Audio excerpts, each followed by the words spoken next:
Thank you for joining us for another episode of the LDA Podcast, a series dedicated to improving the lives and education of all learners. Today, we talk to Tracy Gregoire, the coordinator of LDA's Healthy Children Project, an organization seeking to prevent or eliminate the preventable causes of learning and developmental disabilities. In this episode, we learn about the danger of exposure to toxic chemicals, different resources for finding safe products, and how to advocate for safer materials and products. Hello everyone, I'm here with Tracy Gregoire, the coordinator of Learning Disability Association's Healthy Children's Project. Thank you for joining me, Tracy. Yeah, thanks for having me. Great. What is Healthy Children's Project's mission? So Healthy Children's Project is working to prevent or eliminate the preventable causes of learning and developmental disabilities. So we know that genes obviously plays an important role, and there are other factors.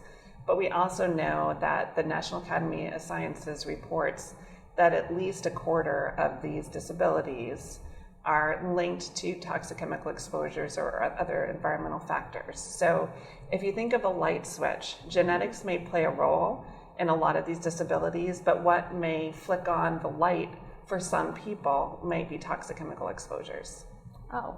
So there's certain chemicals or are there certain products that I should be looking for or preventing my child from using? Right. So the trick is that there's over 85,000 chemicals. Oh. We're not exactly sure how many of those are actually in use, but we do know that certain classes of chemicals and certain chemicals, because of research, show neurological harm. So you might have heard of some chemicals like phthalates that have been in the news the past couple of years. Phthalates are used in a lot of plastics, and they're also used a lot for fragrances and products. So if a product says fragrance on it, it very likely could be a whole host of phthalate chemicals, because unfortunately, because of the lack of disclosure laws, they can put fragrance and not actually put the chemical being used. Whereas, interesting enough, if it's like a natural fragrance, like an essential oil, they would put it on the product label. So phthalates is a whole class of chemicals. Some of the phthalates have been shown to be linked to learning disabilities, but as a class, there's big red, kind of concern signs for that class. So much so that Project Tender, which was started by Learning Disabilities Association of America, and we're still a part of, is a group of 60 leading scientists and some nonprofit organizations who are looking at the science around chemicals linked to neurological harm, and they've listed the class of phthalates as a concern because of research around showing that they're linked to everything from attention issues to behavior issues to lower IQ. And sometimes the sad part is by the time the science is caught up, we know that there's a problem. So we're trying to attack this as classes as well. So if a class, if some phthalates show it, kind of working on policies to kind of get phthalates in general out of products, because if you have a class of chemicals, they tend to often work very similarly in terms of health issues. So you note exposure to these chemicals. Is there a period in one person's life where exposure is more detrimental than others? Right. So we know that when the child is in the womb, fetus is obviously a very critical time because of adult development. We also know the early years for children is a critical time because infants and toddlers and young children, they're crawling around on the floor. They drink and eat more by body weight than adults do. And just because of their mannerisms, like, picking up things, putting them in their mouth, crawling around, there's higher exposures. We also know that, unfortunately, the mother's exposure is the child's exposure. So children are actually born pre-polluted, so they can have hundreds of chemicals already in their body because it's passed from the mother to the child. So really, we need to be looking at this for everybody, because we know that even young women before they have children, right, are being exposed to chemicals. And even men, we found when men have been exposed in the workplace, we can actually trace, some of the possible effects of certain chemicals in their child. So even if they're exposed earlier on in life, there can be issues with, impacting their child later on. We also know that the brain is developing into the 20s, which we didn't know for a long time. So we really approach this as protecting everybody, but we often talk about young children and pregnant women because we know the young child exposure is the worst. So we don't want to live in a bubble.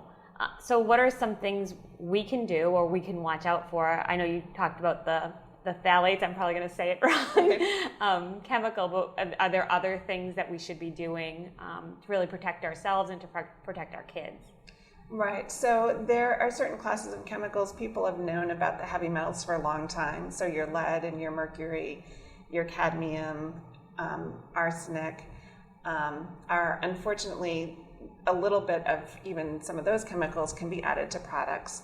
So if you're buying products, like if you're buying children jewelry, like going to the dollar store and buying the cheap costume jewelry, because it's not marketed to children, they can put in more lead to those things. So being cautious about what you're buying for your kids and where you're buying it. But the truth is, like, a lot of these chemicals are in products in general, whether you're going to the big box stores or sometimes even other stores. So looking at certain chemicals, I think, phthalates, heavy metals, there's a new class of chemicals that has been around since the 1950s called PFAS chemicals that are also found in a lot of products.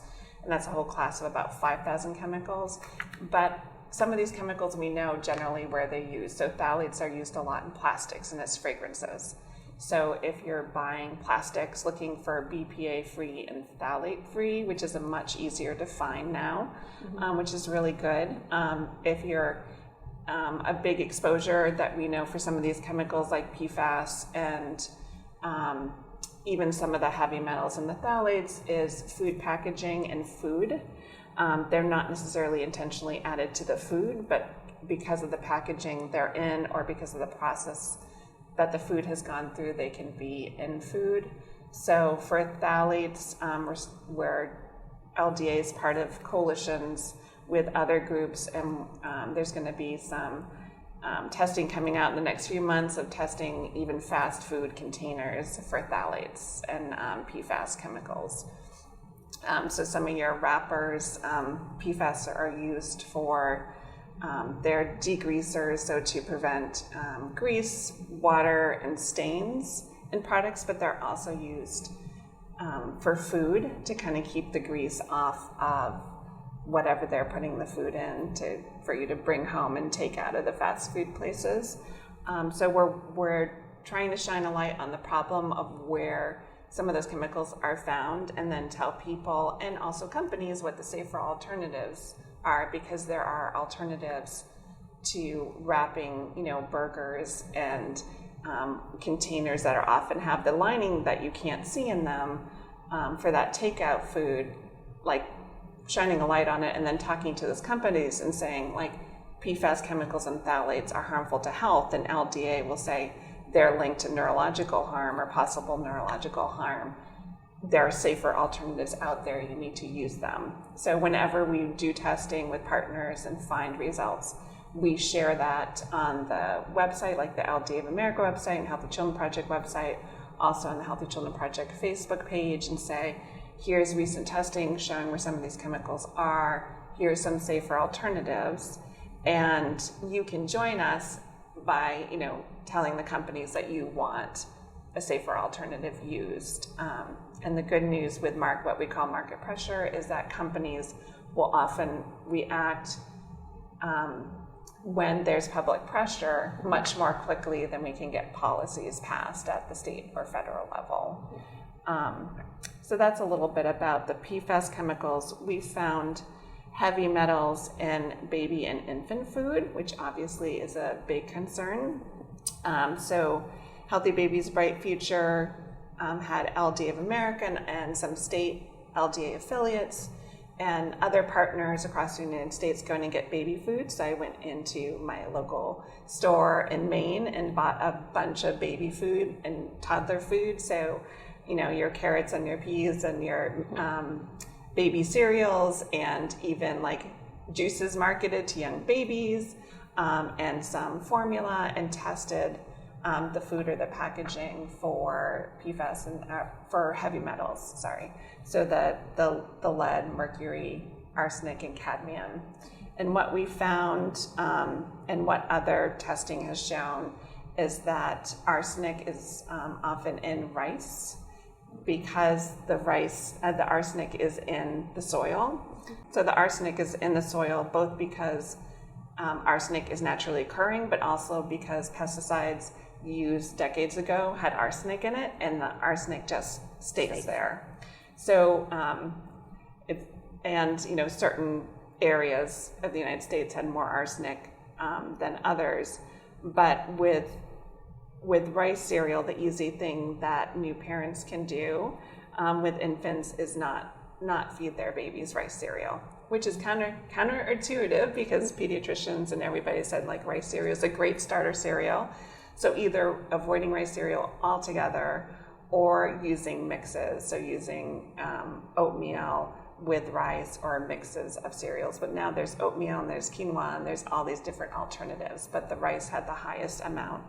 And interesting enough, the rice puffs, which are also like very popular, had the highest amount of arsenic in them. And we also found some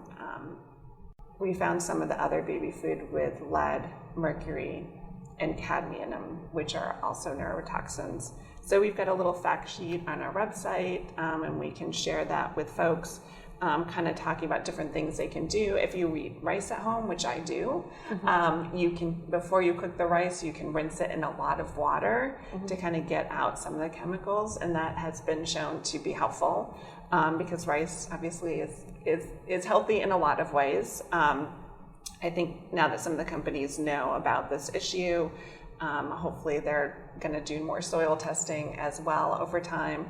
But we're also approaching the Food and Drug Administration and saying you need to set protective limits on these heavy metals in infant and toddler and other foods. And we've been asking for a couple years, and we're still fighting for that, because there needs to be not just a limit, but a health protective limit for children especially. And we give some other tips, like Consumer Reports tested different juices, and some of them were higher in arsenic or some of the heavy metals than others. So whenever there are resources, we share those directly with people and say, here's what you can do. The best thing to do is always eat fresh fruits and vegetables. That's always the number one. We also know we live busy lives. A lot of people can't afford to get fresh fruits and vegetables all the time. So when you're getting your conventional vegetables that have pesticides in them, washing them first whenever possible. And we share resources like Environmental Working Group that has a Clean and Dirty Dozen every year. They print the fruits and vegetables that had the most pesticides in them, and then the ones that had the least pesticides in them. And because we import a lot and there's changes in laws, those tend to change year to year. So that's a great resource for people. So in 2019, which was the last list, they had for their Dirty Dozen, the ones, if you can afford to buy organic, you should include like strawberries, apples, peaches, pears, tomatoes, spinach, nectarines, celery, even potatoes, and hot peppers and grapes were some of the Dirty Dozen. Sometimes even having pesticides that are illegal in the United States, but that we're importing, unfortunately. And the Clean Dozen, so the ones that you don't have to be as worried about buying organic, are like avocados, sweet corn, pineapple, peas that are frozen, papayas, eggplants, asparagus, honeydew melons. So they give you some advice. So whenever our partner organizations are sharing resources, we share them with our folks as well, because we know that people want to protect their families now and not just wait for us to pass policies or to get companies to get these chemicals out. So if someone was looking for, you noted that there was a lot of product testing, whether it be in baby foods or whether it be in jewelry, from certain department stores or dollar stores, et cetera. Where would everyone go to get information as to what's tested and what the testing results were? Right, so when we're part of testing or our partners do testing, we post it to the healthychildrenproject.org. and also our Facebook post. And there's seems to be new testing monthly on different products. And sometimes they're manufacturers based. So if we're testing certain jewelry, it could be in the dollar stores, but also obviously in a bunch of the big box and other stores as well. So we post those things. Environmental Working Group has this great Skin Deep database where you can look up different personal care products, so your shampoos and your lotions, things that you tend to lather, put on your body or your skin. They've got great resources. So on the healthychildrenproject.org, we have resources page, and then we share different partners who are doing testing or are looking at labels for what chemicals are in products and then making recommendations, which sunscreens to use, or the Good Guide has a great app where you can look at both chemicals but also social responsibility and different factors for companies. So a lot of groups are doing more of the here's what you can do now, here's some of the testing, or just looking at the labels when they are required to disclose, and kind of giving advice on which products are safer. And of course, the long term is passing state and federal policies and moving the market by working with companies to get them to tell their suppliers, here's the worst of the worst chemicals, you need to get them out, and you need to replace them with proven safer alternatives, not just another chemical that we're not sure about or acts very similar and is in the same class.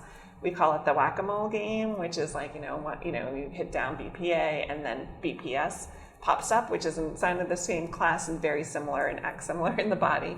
So we're working really hard to make sure we're not just replacing with chemicals that are also of concern.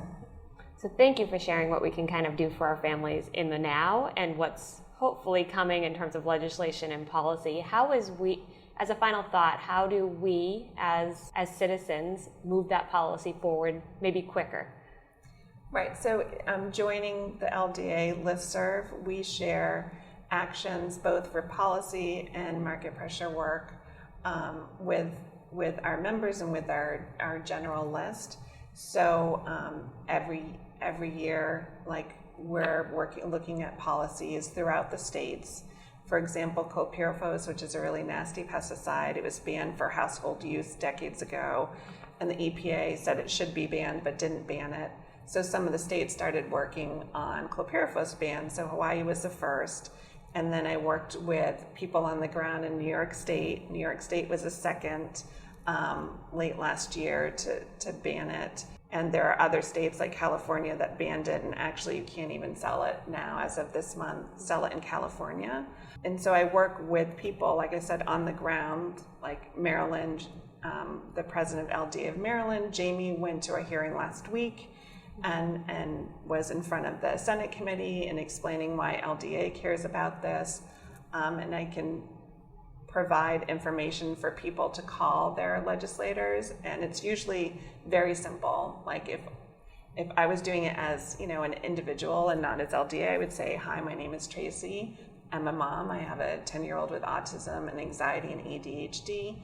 There are pesticides like chlorpyrifos that have really strong links to neurological harm, and I need you to help me protect my family by banning this pesticide.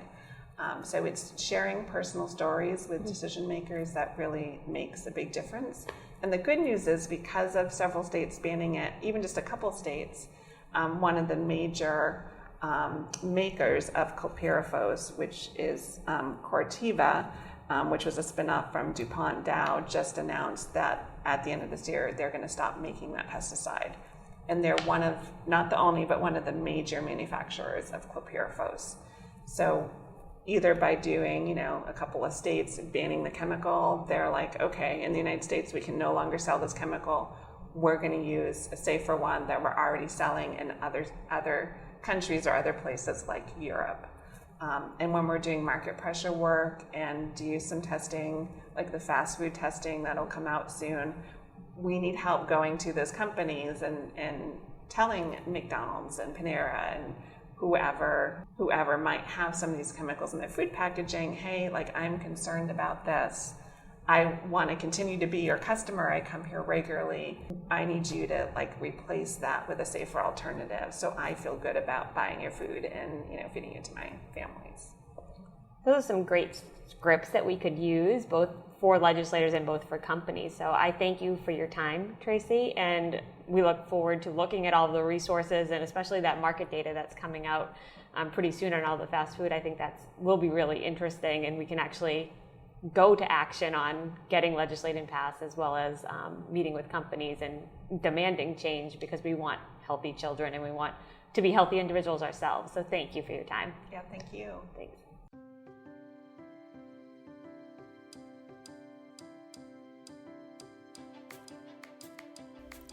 Thank you for listening to the LDA podcast. This series was made possible by the Learning Disabilities Foundation of America. Our theme music is Little Idea by Scott Holmes. On our next episode of the LDA podcast, we talk to Chris Zegler-Dendy and Dr. Ruth Hughes about how to support a child with ADHD or LD who is transitioning into adulthood.